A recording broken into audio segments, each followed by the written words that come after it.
नमस्कार, आप देख रहे हैं एनबी न्यूज। आपके साथ मैं हूं पूजा परमार और अपने उत्तराखंड में खबरों की शुरुआत करते हैं। भारतीय जनता पार्टी के 42वें स्थापना वर्ष के मौके पर भारतीय जनता पार्टी ने माइक्रो डोनेशन कार्यक्रम का शुभारंभ किया है। इस कार्यक्रम के तहत पार्टी के कार्यकर्ता बड़े नेता और पदाधिकारी आम लोगों के बीच में जाकर भी पार्टी के लिए माइक्रो डोनेशन के लिए प्रेरित करेंगे। राजधानी दून में भारतीय जनता पार्टी ने कार्यक्रम का आयोजन करके इस अभियान की शुरुआत की। कार्यक्रम में मुख्यमंत्री पुष्कर सिंह धामी ने, प्रदेश अध्यक्ष मदन कौशिक और संगठन महामंत्री अजय कुमार मौजूद रहे। इस दौरान सीएम धामी ने कार्यक्रम को संबोधित भी किया।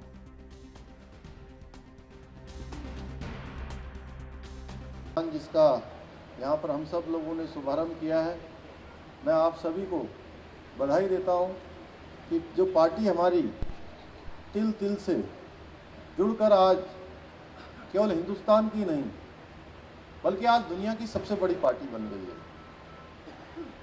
आज हमें गर्व होना चाहिए कि हम ऐसी पार्टी में काम करते हैं जो पार्टी पूरी दुनिया की सबसे बड़ी राजनीतिक पार्टी है। मैं आप सबको बधाई देता हूं कि आप इस पार्टी के एक परिवार के अंग हैं। आज बड़ा सुंदर अवसर है, आज बड़ा दिन भी बड़ा अच्छा है। आज के दिन रामनवमी भी है। मैं आप सभी को रामनवमी पर्व की भी आप सभी को मैं बधाई देता हूं। जितने भी राजनीतिक दल हैं वो सारे के सारे राजनीतिक दल कहीं व्यक्तिवाद पर चल रहे हैं, कहीं परिवारवाद पर चल रहे हैं।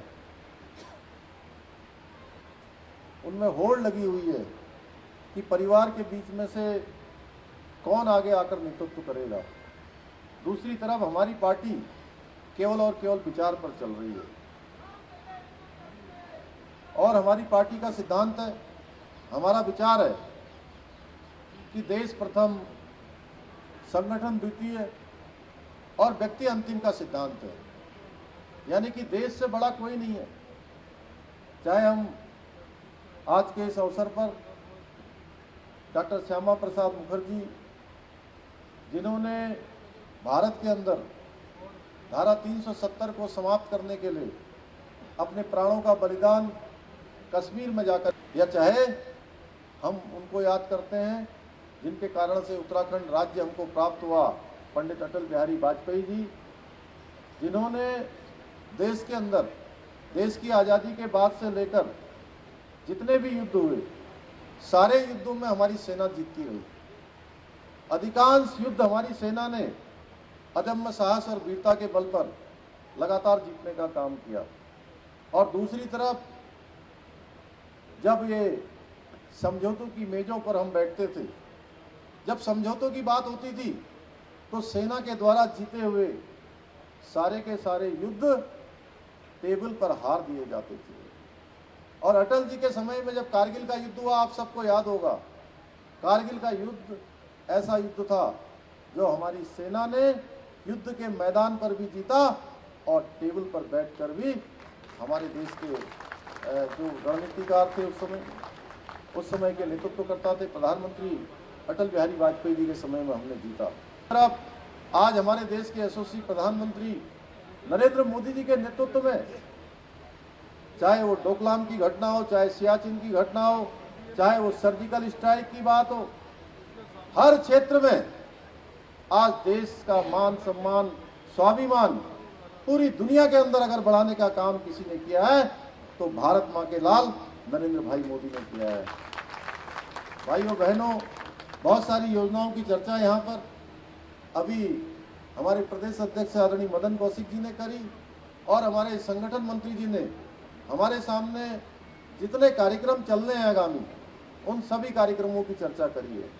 देश के अंदर आज एक के बाद एक जितने भी अभियान चले हैं, वो अभियान केवल हिंदुस्तान के ही नहीं बल्कि दुनिया के सबसे बड़े अभियान। कोरोना महामारी चारों तरफ से फैली हुई थी, एक संकट व्याप्त हो गया था कि कैसे 2 जून की रोटी चलेगी, कैसे ऐसे जो मजदूरी करने वाले हैं, छोटा छोटा काम करने वाले हैं, रिक्शा चलाने वाले हैं, तांगा चलाने वाले हैं, ठेली चलाने वाले हैं, या छोटी सी दुकान चलाने वाले हैं, या मजदूरी करने वाले हैं, उनके घर में कैसे भोजन आएगा, कैसे वो अन्न उनके घर में पहुंचेगा, इस बात की चिंता सर्वत्र हो रही थी। उस समय हमारे देश के प्रधानमंत्री जी ने गरीब कल्याण अन्न योजना चलाई और उस अन्न योजना के माध्यम से ये सुनिश्चित किया गया कि प्रत्येक यूनिट 5 किलो राशन देने का काम हमारी सरकार करेगी। और उस काम 2020 में भी चला, 2021 में भी चला और 2022 में भी सितंबर माह तक इसको जारी कर दिया गया है। मैं हमारे देश के यशस्वी प्रधानमंत्री जी को धन्यवाद करना चाहता हूं। राजनीतिक दल जिन्होंने देश के अंदर आजादी के बाद से लेकर अब तक लगातार 60 वर्षों तक इस देश के अंदर शासन किया है, इस देश की सत्ता को चलाने का काम किया है, उन्होंने कभी भी किसी गरीब आदमी की चिंता नहीं करी है। आज वो तमाम प्रकार की बातें करते हैं। जब देश हमारा दो मोर्चों पर लड़ रहा हो, चाहे पाकिस्तान का मोर्चा हो, चाहे सियाचिन पर डोकलाम या सियाचिन का मोर्चा हो, हर मोर्चे पर आज हमारी देश की सेना मुस्तैदी से पूरे मनोबल के साथ काम कर रही है। उसके बाद बीच में कोरोना जैसी महामारी हमारे बीच में आ गई, लेकिन उसके बाद भी देश के अंदर कोई काम रुका नहीं है। सारे काम अनवरत रूप से चल रहे हैं, सारी योजनाएं चल रही हैं, देश का विकास चल रहा है। ये काम अगर संभव हुआ है तो केवल और केवल नेतृत्व के कारण संभव हुआ है, जो आज हमको। हरिद्वार में state infrastructure and industrial development corporation SIDCUL manufacturing association द्वारा आयोजित 3 दिवसीय फार्मा प्रदर्शनी का समापन हुआ।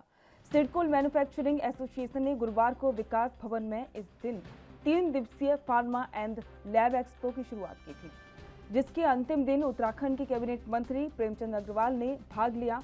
समारोह के अंतिम दिन शनिवार को प्रदर्शनी में बोलते हुए उत्तराखंड के राज्य कैबिनेट मंत्री प्रेमचंद अग्रवाल ने कहा कि इस तरह के एक्सपो का नियमित हिस्सा होने के नाते मुझे लगता है कि इससे निश्चित तौर से विदेशी व्यापारियों, स्थानीय उद्योगपतियों और बेरोजगार युवाओं को फायदा होगा।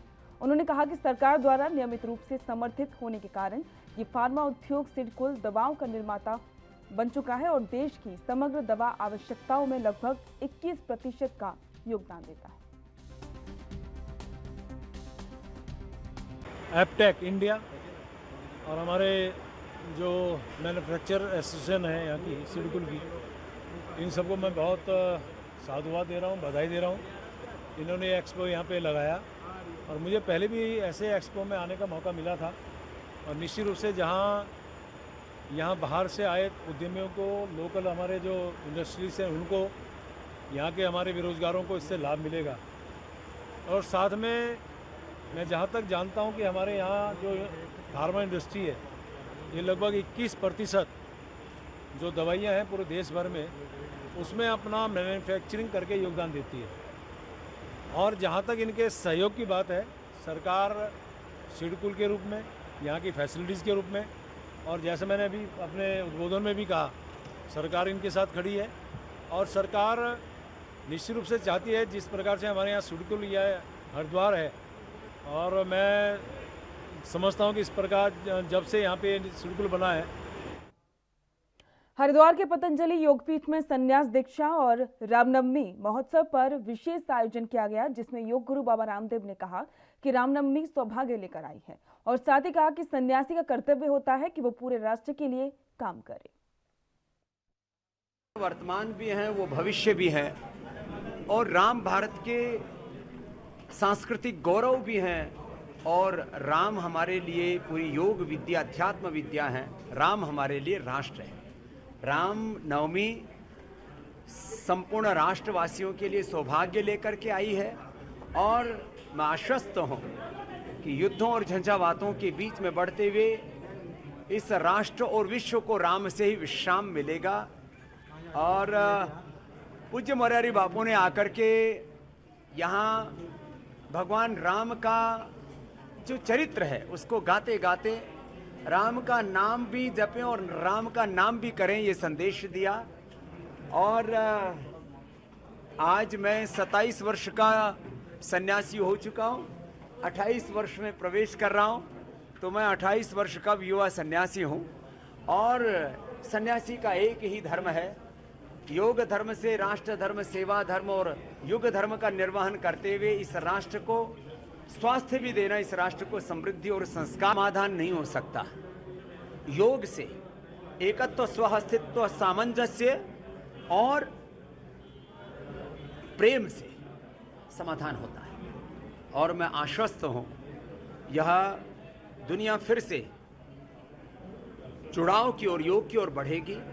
ये संघर्ष, ये सारा विध्वंस, ये समाप्त होना चाहिए, चाहे किसी भी कारण से हो रहा है। और इसमें जो अमेरिका जैसे देश जो छेड़खानी करके और पूरी दुनिया को युद्ध के लिए उकसाते हैं अपने हथियार बेचने के लिए, ये तमाशा भी बंद होना चाहिए। पाकिस्तान में जिस तरह से सत्ता परिवर्तन हुआ है, सत्ता परिवर्तन के साथ साथ कश्मीर में आतंकवादियों ने, देखो, पाकिस्तान लोकतांत्रिक दृष्टि से एक बहुत ही अस्थिर देश है।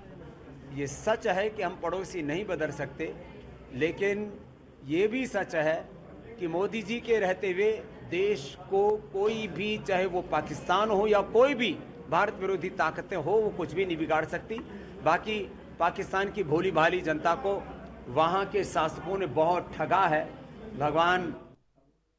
बागेश्वरी जिला चिकित्सालय में हंस फाउंडेशन की मदद से राष्ट्रीय स्वास्थ्य मिशन के अंतर्गत डायलिसिस यूनिट स्थापित किया गया, जिसका उत्तराखंड राज्य के समाज कल्याण और परिवहन मंत्री चंदन रामदास, जिलाधिकारी विनीत कुमार ने संयुक्त रूप से शुभारंभ किया। जिले को स्वास्थ्य सुविधाओं में नई सौगात दी। इस अवसर पर कैबिनेट मंत्री ने कहा कि बागेश्वर में डायलिसिस यूनिट प्रारंभ होने से मरीजों को सुविधा मिलेगी। उन्होंने कहा कि अब डायलिसिस कराने के लिए मरीजों को हल्द्वानी और बाहर नहीं जाना पड़ेगा, और इसी के साथ में कहा कि चिकित्सा में शीघ्र ही सीटी स्कैन मशीन भी लगाई जाएगी और साथ ही टेक्नीशियन की भी तैनाती की जाएगी। बागेश्वर के लिए ऐतिहासिक दिन है। हमारे यहाँ 3 बेड का डायलिसिस सेंटर और यूनिट का आज विधिवत उद्घाटन हुआ है। माननीय जिलाधिकारी जी का कई दिन पहले मुझे दूरभाष से बात हुई थी कि यहाँ डायलिसिस के मरीज आने लग गए हैं। मैंने आपसे कहा शुरुआत कर दीजिए, और जो मुझे जानकारी मिली है कि 54 लोगों ने बागेश्वर के इस यूनिट में डायलिसिस का काम शुरू कर दिया है। और मैं बधाई देता हूँ बागेश्वर क्षेत्र के लोगों को, अपने जिला प्रशासन को, स्वास्थ्य विभाग को, कि एक बहुत महत्वपूर्ण योजना का यहाँ शुभारंभ हुआ है। और हल्द्वानी और दूर अन्य शहरों में डायलिसिस के लिए जाना पड़ता था, और आज यहीं डायलिसिस की सुविधा हंस फाउंडेशन के सहयोग से हमको मिली है। मैं हंस फाउंडेशन को भी, स्वास्थ्य विभाग को भी, जिला प्रशासन को भी बहुत बहुत बधाई। चमोली के राजकीय स्नातकोत्तर महाविद्यालय पोखरी में खेल समारोह का समापन हुआ। वहीं वार्षिक खेल महोत्सव में की तरफ से खेलों का आयोजन हुआ, जिसके बाद सभी जीतने वाले प्रतिभागियों को प्रमाण पत्र और ट्रॉफी दी गई। वहीं 2 दिवसीय क्रीड़ा प्रतियोगिता में सर्वश्रेष्ठ खिलाड़ी शांति कुमार और छात्राओं में सर्वश्रेष्ठ खिलाड़ी कुमारी प्रीति को चुना गया। वहीं पहाड़ों के दूरस्थ महाविद्यालय के छात्रों ने प्रतियोगिता में अपने जुनून के साथ में सभी का मन मोहित किया।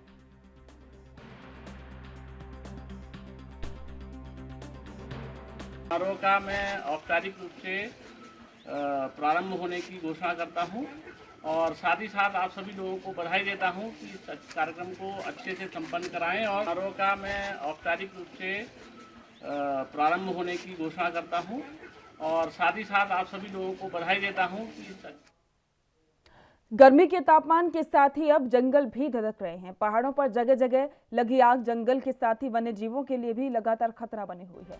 हल्द्वानी में सुशीला तिवारी कैंसर हॉस्पिटल के पास में जंगल में आग लग गई, जिससे कि जंगल धू-धू कर जलने लगा।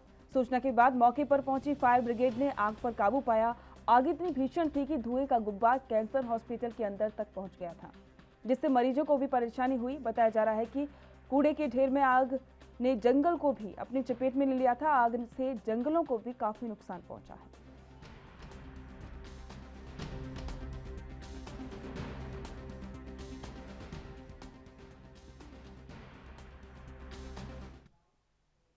वक्त हो गया ब्रेक का, जल्द लौटेंगे।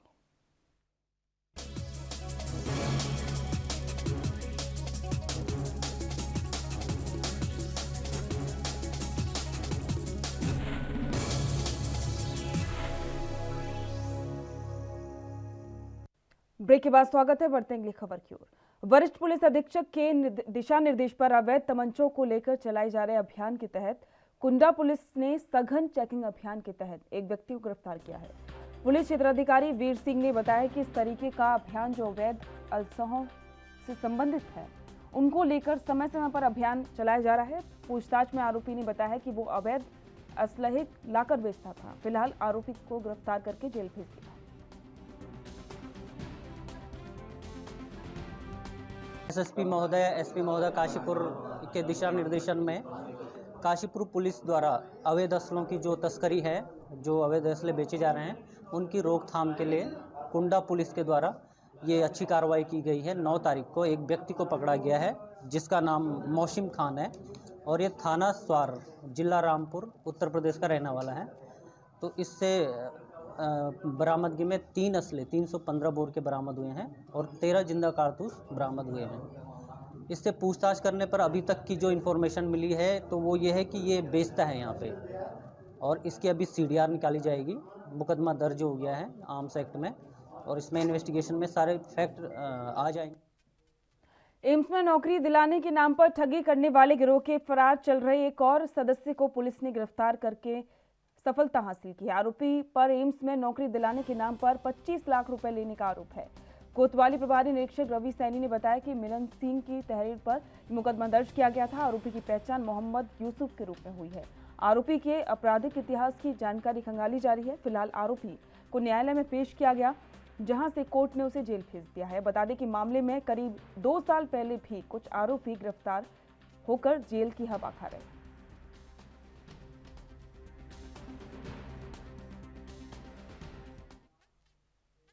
मवेशियों में फैल रही रहस्यमयी बीमारी की जांच के लिए मुख्य पशु चिकित्सा अधिकारी की अगुवाई में कालागढ़ पहुंची टीम ने पशुपालकों से पशुओं के वर्तमान हालातों की जानकारी हासिल करके पशुपालकों को आवश्यक दवाइयां मुहैया करवाई। बता दें कि करीब 1 महीने पहले किसी रहस्यमयी बीमारी की चपेट में आकर उपचार न मिलने से पौड़ी गढ़वाल के कालागढ़ में अनेक मवेशियों की मौत हो चुकी थी, जिसके बाद पशु प्रेमियों ने अधिकारियों से पशु चिकित्सालय और पशु सेवा केंद्र खोलने की मांग की थी। वन्यजीव बाहुल्य इलाका होने के कारण मामले को गंभीरता से लेते हुए मुख्य पशु चिकित्सा अधिकारी रमेश चंद्र नेतवाल की अगुवाई में पशु चिकित्सकों की टीम कालागढ़ पहुंची और इसके साथ में टीम में शामिल पशु चिकित्सकों ने पालकों के घर जाकर मवेशियों के स्वास्थ्य की जांच करके मवेशियों में फैली रहस्यमयी बीमारी को समझने का प्रयास किया।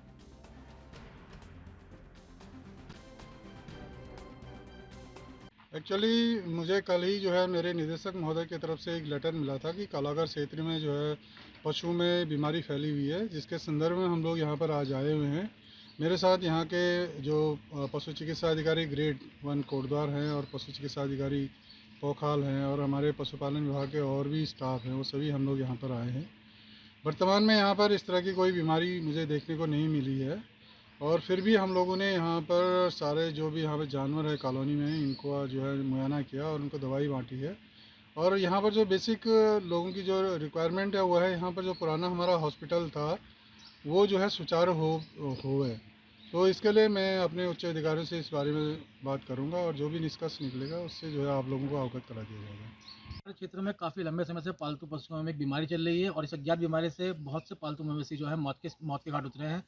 ऐसे में हम लोगों ने काफ़ी प्रयास किए और यहाँ से पत्राचार भी किए ताकि क्षेत्र में कोई पशु सेवा केंद्र या कोई चिकित्सालय खोला जा सके, क्योंकि हमारे वहाँ पशु सेवा केंद्र या चिकित्सालय नहीं है। तो ऐसे में इसका होना बहुत ज़रूरी था। इसको संज्ञान में लेते हुए कोटद्वार से पशु चिकित्सा अधिकारी और उनकी पूरी टीम आज कालागढ़ पहुँची थी और कालागढ़ पहुँचकर उन्होंने जो है क्षेत्र का मुआयना किया, यहाँ पर पशुओं को देखा और कई घरों में जाकर के जो है पशुओं के सैंपल भी लिए और उन्होंने हमें आश्वासन दिया कि भविष्य में संभवतः यहाँ छोटा। ईसाई समुदाय के लोग ईस्टर से 7 दिन पहले के रविवार को पाम संडे के रूप में मनाते हैं, जिसका अर्थ होता है विजय दिवस। पहाड़ों की रानी मसूरी के 200 साल पुराने मेथोडिस्ट चर्च के लोगों ने पाम संडे को बड़ी सादगी के साथ में मनाया। इस दौरान सुबह चर्च के बाहर के वृक्ष की डालियां लेकर प्रार्थना करते हुए चर्च के सदस्यों ने चर्च में प्रवेश किया और चर्च के पास्टर ने सभी के साथ मिलकर पाम संडे की बधाई देते हुए समस्त विश्व शांति के लिए प्रार्थना की। पाम संडे के बारे में जानकारी देते हुए पास्टर विवेक साइमन ने बताया कि इस दिन का हमारे लिए विशेष महत्व होता है। आज से 2000 साल पहले जब जीसस यरूशलेम में प्रवेश किया था, तब वहां के लोगों ने उनका स्वागत किया था। भाई साहब जानना चाहेंगे, आज पाम संडे है, क्रिश्चियन कम्युनिटी पाम संडे का मतलब क्या? पाम संडे का मतलब है खजूर का इतवार। आज के दिन जब प्रभु यीशु मसीह ने यरूशलेम में प्रवेश किया था, तो भीड़ ने उसको देखकर, जिसमें उसने सामर्थ के काम किए, उसने टूटे हुए जीवनों को और जो बीमार जीवन थे उनके जीवनों में, जो बिखरे हुए जीवन थे उनको, जब उनको चंगाई बख्श दी और उनके जीवनों को बचाया, तब लोग जो है उसके इस्तकबाल में उसकी महिमा करने के लिए, उसकी स्तुति करने के लिए उसने खजूर की डालियों को उन्होंने उसके कदमों में बिछाया था, अपने वस्त्रों को प्रभु यीशु मसीह के कदमों में बिछाया था। इसलिए हम खजूर का संडे मनाते हैं, उसकी खुशी। और इसका और भी डेप्थ मीनिंग है, जो कि हम बाइबल से हमने आज समझा था चर्च के अंदर। तो उसका मेन मीनिंग तो यही है कि प्रभु यीशु मसीह की महिमा और जय जयकार कहाँ करें। से आए थे? प्रभु यीशु मसीह जो आए थे वो यरूशलेम में उन्होंने काम किए। तो आने का मतलब है जब वो अन्य जातियों में उन्होंने प्रचार किया और दीगर जगहों पर उस समय में जब प्रचार किया, तो उनकी एंट्री जब यरूशलेम में हो रही थी, तब यरूशलेम के लोगों ने उनका स्वागत किया था। हमारी कलीसिया की तरफ से ये मैसेज है कि हम पूरे विश्व को, पूरे भारत देश को ये संदेश देना चाहते हैं कि हम इन विपरीत परिस्थितियों के लिए, जिससे हमारा न केवल हमारा देश परंतु पूरा विश्व गुजर रहा है, हम उनके लिए प्रार्थना कर रहे हैं। पूरा चर्च प्रार्थना। उत्तराखंड में सरकार भले ही पारदर्शी भ्रष्टाचार मुक्त शासन देने की बात कर रही हो, लेकिन हकीकत में अंदर खाने वो सब कह रहे हैं जिसके चलते सरकारें बदनाम होती जा रही हैं। इनमें ट्रांसफर पोस्टिंग का एक बड़ा मुद्दा रहा है। मनमाफिक जगह पर पोस्टिंग की चाहत ने ही ट्रांसफर पोस्टिंग को उद्योग में तब्दील कर दिया है।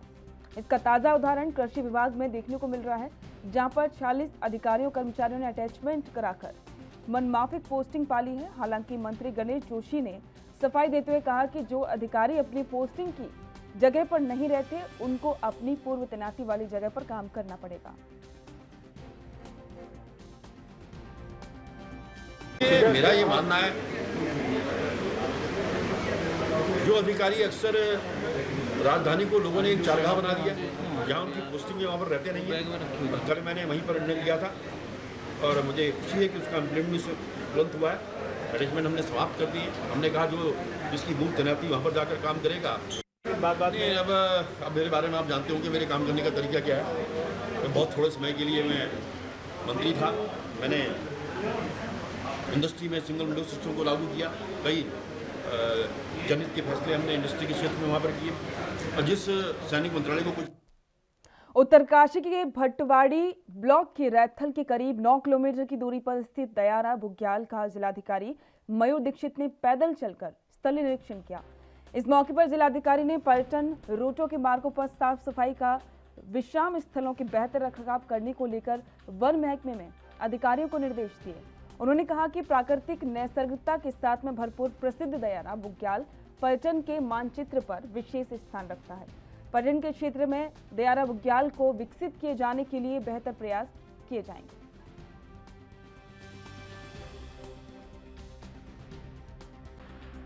दहरा बुग्याल और फिर दहरा बुग्याल से बारसू के जो ट्रेक मार्ग है और जो कार्य किए गए वन विभाग के द्वारा, उसका निरीक्षण भी किया गया। और साथ ही बारसू में यहाँ के ग्रामीणों द्वारा कुछ यहाँ की जो मांगे हैं उसका पत्र भी मुझे दिया गया है। साथ ही वन विभाग के द्वारा जो ट्रैक मार्ग में जो जिला योजना की अन्य मदों से जो कार्य किए गए हैं, जो लैंडस्लाइड वहाँ पे कुछ जगह स्लाइड हो रखी है, वहाँ पे जो कार्य किए जाने उसके बारे में भी चर्चा की गई। और तो अगली जिला सांस्कृतिक नगरी अल्मोड़ा में स्थित करीब 450 साल पुराना ऐतिहासिक रामशिला मंदिर स्थित है। इस मंदिर में रामनवमी के मौके पर पूजा अर्चना का विशेष महत्व है, जिसको लेकर रामनवमी के मौके पर सुबह से मंदिरों में भक्तों ने पूजा पाठ का आयोजन किया। आपको बता दें कि रामशिला मंदिर समूह उत्तर मध्यकालीन वास्तुकला का उत्कृष्ट नमूना है।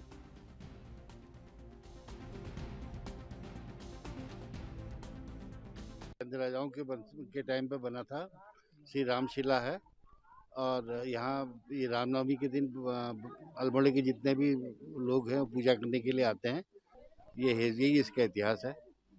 पहले यहाँ किसी में मल्ला महल करके जाना जाता था ये, तो मल्ला महल में यहाँ उन्हीं के ये मतलब इष्ट देव वगैरह हुए। उन्होंने मंदिर में ये रामशिला मंदिर है।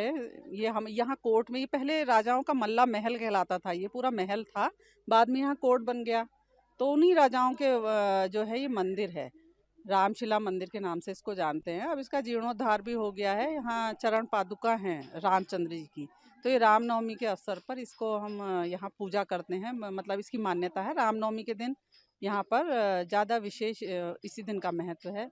इसके इस तरफ बाएं तरफ जो है ये इनका मंदिर है गणेश भगवान जी का, और दाएं तरफ देवी जी का मंदिर है। तो ये मतलब हिस्टोरिकल वैल्यू है इस मतलब पुराना। और इसी के साथ में इस बुलेटिन में फिलहाल इतना ही। देश दुनिया की तमाम खबरों को जानने के लिए देखते रहिए ANB न्यूज़। नमस्कार।